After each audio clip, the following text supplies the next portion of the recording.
there's been a bit of controversy about the late start, the late finishes, the constant sort of waiting around for some of the bigger players. Novak Djokovic wasn't happy about the scheduling of some of his matches.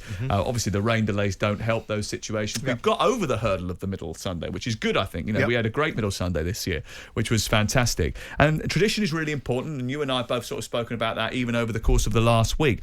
But the idea that you cannot start play on the show courts before 1:30 or 1 o'clock or whatever in order to accommodate the better players seems mad to me. I mean, and the explanation from Sally Bolton yesterday was on bordering on laughable, really. She said, over many, many decades, we've always started playing our show courts around the early afternoon. That's very much about ensuring the fact that people have the opportunity to get on court. So as much as possibly is the case, we have full courts for when the players walk on.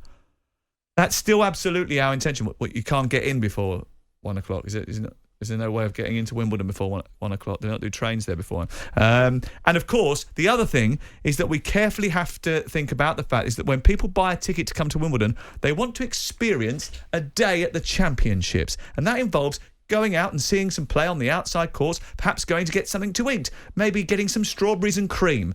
When we get the feedback from our fans on the grounds who come here, having bought a ticket, they want a very full day, and they are a range of whole things that go into the decision to start what we do. It'll be part of our review at the end of the championships. We always take account of player feedback as well from all the stakeholders and our guests. Yeah, I mean, listen, I get both sides of the argument. There is a reason that Wimbledon is the most prestigious of all the slams. Some would say because ultimately it's the one that started the whole thing off, and some would say it's because it's the grass court version of it all. Yeah. I would say that it's a combination of all the different aspects. Given the fact that our contribution to most sports is to be the fire starter for them, and to be the amplifier of sports, whether it's football, okay, the first international game emanated in Scotland, but notwithstanding that, cricket is home of cricket is Lords. The perceived home of tennis is Wimbledon. The most iconic stadium, arguably, in world football is Wembley Stadium. And all of these things are there for a reason. But if you take that for granted and don't start moving forward with the times... But you're not taking it for granted, because what you're doing is looking at your audience. There's two audiences, right? There's the audience that watch through the television, and there's the audience that goes into the environment. And the players need to remember that they're playing for an audience. And the uniqueness of Wimbledon means that there's certain... I mean, I'm not a part of the strawberries and cream crowd. I don't like it. Whenever I go to Wimbledon, I want to avoid that like the plague. Pims? No, I just want to go watch tennis. I don't want all that rubbish. I just want to go and watch tennis, and I actually quite like being on the outside courts because I think you get so close to the players, you can really get a sense. That's one of the major benefits. And I think you can meld the two, though, can't you? You can meld the two of being a little bit more accessible, being progressive, but still keeping that tradition. Novak Djokovic will find a way to moan about anything, and he'll find a way to have a go at the ATP about anything if he possibly can, because he wants to have his own position within the confines of the construct of tennis. But the bottom line is that the tournament has moved on from not playing middle Sundays, which I always thought was absurd. I think that was a tradition that needed to have been changed, because it was making the situation worse in terms of scheduling. But have we ever had then a Wimbledon tournament that doesn't finish when it should finish? A few exceptions where they've had to spill over to an extra Monday. But I remember previous years when McEnroe played Connors in rain-strewn Wimbledon tournaments in '84, and yet they managed to complete the schedule. This is a case of players having perhaps too much influence. Yeah, it is a little bit of old fanny in terms of strawberries and cream crowd that go to Wimbledon, but it is part and parcel. Jamie Murray had to play a doubles match and then a mixed doubles match, 81 minutes apart.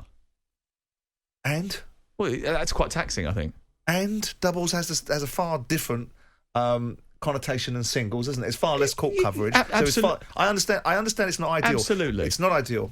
But, we live in a less than ideal world, and sometimes waiting on a corner on the side of a train station for a train that's constantly cancelled by the ineffectiveness. This is the top of the top, and you just said it. This is the main slam. And people have to accept there's an adaptation, and maybe the All England club that are very big at being about spirit and the spirit of the game and holding the values of the tradition of Wimbledon might want to remember that when they start commenting on the way that they ban players from playing in tournaments and then allow them to come back in and get abused by crowds that they created to some extent. Well, hold on. Okay, right. So here's another quote for you from yesterday from Sally Bolton, the chief executive of the All England Club. We've got no intention of doing that. This is when she was asked about umpires maybe warning crowds on the politics of post-match handshakes after the Victoria Azarenka and the Ukrainian girls, Skalina's non-handshake on Sunday. We've got no intention of doing that. Historically in tennis, the decision of how a player reacts at the end of the match is entirely a personal decision for them, and I don't think we really want to start mandating what happens. I think we've got an incredibly knowledgeable audience at Wimbledon, and I think in the most part they would understand what was going on. We should be focusing on the tennis and the match we saw, not on all the other stuff that went on. Is that just like burying your head in the sand? Well, I think in that instance it is, and it might be because I'm a little bit emotionally invested in Victoria and what happened to her on Sunday.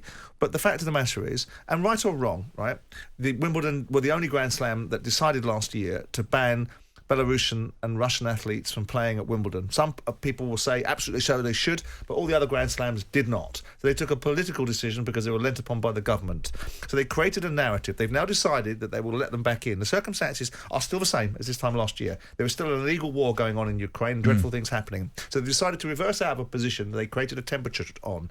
They knew what was coming down the pike. On one hand, they're talking about, the tradition and values of the tennis club. On the other hand, they're not talking about the reality of what is also symbolising a tennis match, which is people meeting at net and shaking hands. That's what you do. That's part of it. They're quite happy to annoy Novak Djokovic and some of the other players about some of the scheduling and the player welfare. But when it comes to actually protecting someone like Victoria Azarenka or making sure that they're not subjected to the boos that she received over the weekend, they won't come out and make a statement about it. And it's not difficult. So what do they care about more? Ultimately, where's the hardship in suggesting that a part of the game which is whether we agree with it or not, or whether we don't, it's a part of a tennis match, is that when you lose or win the game, you walk to the net, you shake someone's hand. Exactly. The crowd receive it in a certain way. In France, when the Ukrainian Svitolina didn't want to shake the hand of Sabalenka, the crowd went the other way. They booed the Ukrainian for that particular. So having seen that, why didn't you prepare for it? Well, that's my point. But then it does sort of steer into the narrative that you're advancing, which is that none of it seems to be centred on a significant component part, which is the players. Correct. So we've got two arguments going on here. One is that the players have been put at the back of the line as far as scheduling to uphold traditions. And the other is when Wimbledon changes the dynamic of something or allows something to manifest itself, knowing it's going to happen, it does nothing to protect the players from an adverse reaction from the fans. Yep. And so basically what they're saying in all of this is, and I'm kind of coming around to your way of thinking in this discussion, sod the players, right? They can come on court whenever we decide they can come on court. Exactly. The athletes can be subjected to whatever the educated fans think they should listen to, as long as they all appreciate the privilege that they're in of playing at Wimbledon. And by the way, what do you think people are tuning in to watch? The strawberries and cream or the players playing tennis? Yeah, they're talking about two experiences. They're talking about the dynamics of what goes on inside the All England club in terms of the real time experience that the fans that are going to the event are experiencing, and the broadcast outcomes. But I do think that there is an element of stupidity, arrogance, and thought through thinking in what this woman has said, because if she looks at it from both, anyone that dissects it as you have just done and sort of held me to account on, is basically suggesting that the players in this are not being valued the way they are. Now, again, I go back to the qualification. He is a bit of a one, Djokovic, in terms of what he thinks he's entitled to and what he thinks he's not entitled to, and how he thinks the structure of tennis should be. And there is a balance between allowing opinion that is influential and then allowing the lunatics to run the asylum. And Wimbledon will pride itself. It's like I remember back in the day, I used to go to Peter Langen's restaurant in Mayfair, and the object of the aim was to see how rude Peter Langen could be to you. And there used to be a queue of people round the corner for Peter Langen to be rude to, right? And it was the vogue of the day. And maybe there's an element of that with Wimbledon's attitude. The more arrogant, the more hoity-toity we are, the more that we uphold tradition, the more privileged you little grubby bunch of tennis players are to come and play in our tournament. I don't know, but the bottom line is that she's not smart in her outlook. Either she's not communicated it in a way that would manage this kind of conversation, or they simply just don't care and everyone has to get on with it. Well, they obviously faced accusations that they were being dictated to by the BBC over their censures, over their scheduling, and they denied that. They said that that they haven't been dictated to by the BBC, but then they in the same breath highlighted, look at the viewing figures. And that's probably true too. But do you know what really gets on my nerves is this ridiculous necessity to interview every single player on centre court. You don't like that, do you? Well, what's the point of that? What you're doing is you're suggesting that every single game requires a post-match interview on the court because it's the latest fad to do. And by the way, do you know what that does to the scheduling? Again, that's the point I'm making. So stop all that nonsense and go back to the conventional, useless, waste of time, redundant questions in a press conference that the tennis players have to listen to, so much so that people like Naomi Osaka doesn't even want to be there anymore.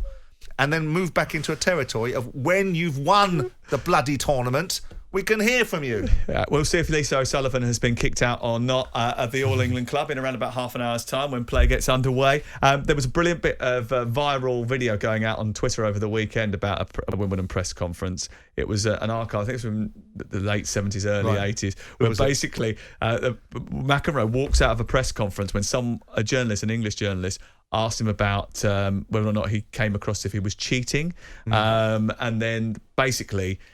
the Americans don't like it. The English and American journalists ends up shouting at each other, and it ends up in a proper scrap. Not that that's the right thing to do, but Can you imagine Henry Winty in that, throwing his sushi at someone? Jim White and Simon Jordan. Monday to Friday mornings from 10 on AM, on DAB, via the talkSPORT app and on your smart speaker. talkSPORT.